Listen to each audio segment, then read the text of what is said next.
I've got a big addition to the PNMV, so let's get started right now.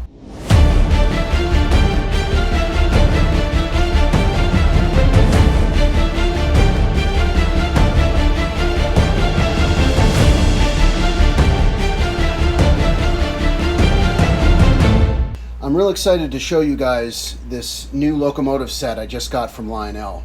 But before I get started, I wanted to talk just briefly about the history of the E-7s. So they were built between the years 1945 and 1948. The Pennsylvania Railroad was the largest operator of this type. They ordered 46 A units and 14 B units. But surprisingly enough, the Union Pacific only ordered 4 A units and 3 B units. So they didn't really have a lot E7s, but they ended up ordering a lot more E8s. They ordered 18 A's and 24 B's of the E8 series. These locomotives were released in Lionel's 2020 Volume 2 catalog. They released them in several road names, and depending on the road name, you either got an A-B set like this one in the UP scheme, or if you ordered the New York Central or the Atlantic Coastline, you got an AA set. And what's cool about these sets, whether you order the AB set or the AA set, depending on the livery, both units are powered. So the B unit on this engine, for instance, that comes in this set is powered along with the A unit. So you get a lot of pulling power between four motors. In addition to the two powered units, you could purchase the Super Base B unit. And the Super Base, regardless of whether it's an AA set or an AB set, comes as a B unit. And that Super Base unit is not powered. I was real excited to get this because the EMD first generation cab units are my favorite locomotives. And I even like the E units better than the F units. And the reason why I like the E's is because they have the longer car body and they have the 3-axle truck. So the engines to me just look long and sleek. And with the E7, you get the bulldog nose in the front. So these are my first E units that I've ever received. So I was real excited to get them. I was also excited to get this engine because I knew that I would be running it with my 21-inch Union Pacific passenger cars. Speaking of which, I'm also making a second debut in this video. I have experienced the Union Pacific baggage car, which ran behind the 4014 back in 2019. If you guys have seen any videos on YouTube, I'm sure, seen the Union Pacific baggage car. So I'll talk a little bit about that also after I talk about the engine. The weight of each powered unit is 4 pounds, just under 9 ounces. And the Super Base unit, which is a dummy unit, is 3 pounds, 14 ounces. And the reason why it's lighter in weight is because it doesn't have the motors. And the length of each unit is 18 inches, coupler to coupler.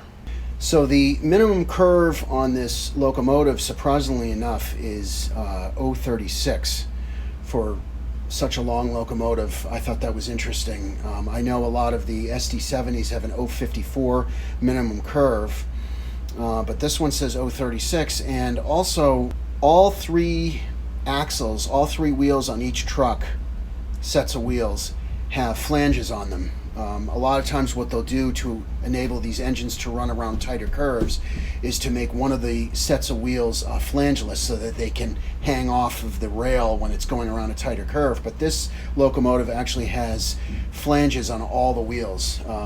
But it says that it can run around 0.36, but my minimum curve here on this layout is 0.72, so it's definitely not a problem.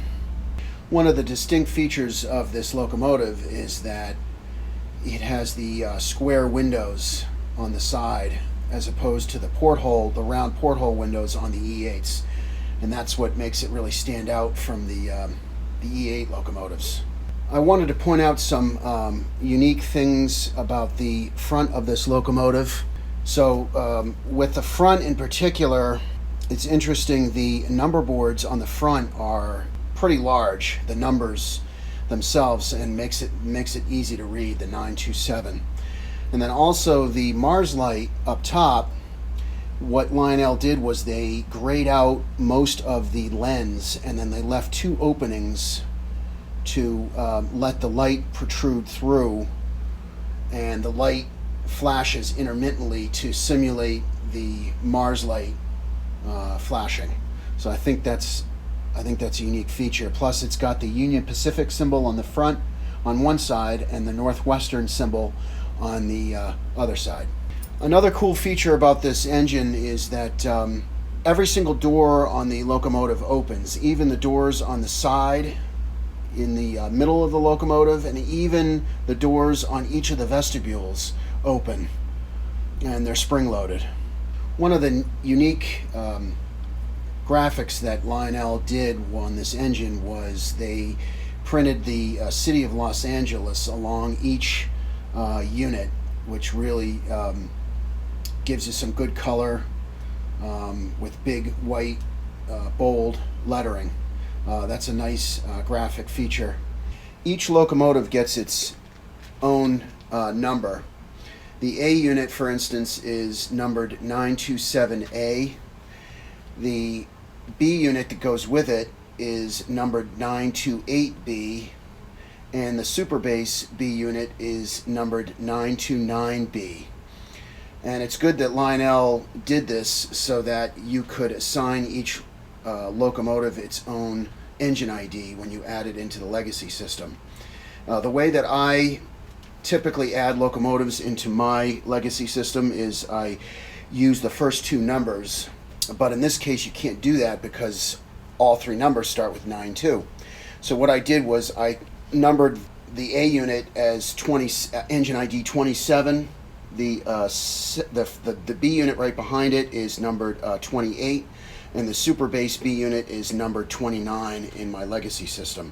So just keep that in mind when you add these locomotives into your legacy system, if that's the way you choose to do it. So each unit has 8 smokestacks, which when you have all 3 units together, that equates to 24 smokestacks for the whole set of 3 engines. And if you guys watched Eric Siegel's video on the E-7s that he did several weeks ago, he had mentioned that the way to load smoke into these engines is not typical, in that you don't have to drop the smoke into each individual stack. That would be kind of tedious. And one of the nice features that Lionel did was they created a hole just for dropping smoke fluid into the locomotive. But one thing I did want to add is that I kind of learned the hard way, is that typically the hatches on locomotives are held by tabs and magnets that keep the hatch in place. But in this case, with this hatch here, there's this little knob right here is like a handle, and there's actually a latch that holds the hatch in place. And when I tried to remove the hatch on the B unit, it wouldn't come up, and so I kind of forced it and broke the latch mechanism on the engine, which I will have to fix. I think I'll be able to fix it with some glue, but I wanted to show you guys this so that you don't make the same mistake I did. So the way this works is you grab this, you pull this up, and in here is the hole for the drop in the smoke, and they make the hole nice and big so that it's easy to drop the smoke in. But I wanted to show you the latching mechanism on the, see, when you turn this, it's a little small, but when you turn it, see, the latch locks the hatch in place. So it was in the lock position when I tried to pull the hatch from the B unit, and I broke this metal this little plastic latch piece came off of the actual handle. So just be careful when the hatch doesn't want to pull off. Just you need to turn it counterclockwise. Turn it counterclockwise until it's all the way 90 degrees, so that you can pop in the hatch, pull out the hatch.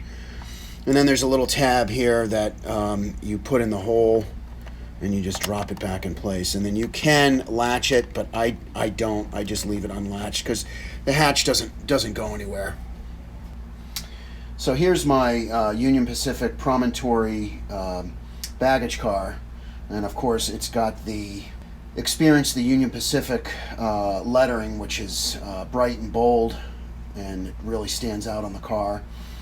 This car uses the 3-axle trucks as opposed to the 2-axle on the rest of the cars.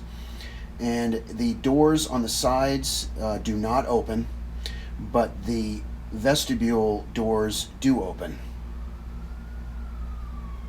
As to not make this video too long, I'll be doing a running session with these engines in a future video. So stay tuned and look out for it. Until then, take care, stay safe, and we'll see you next time.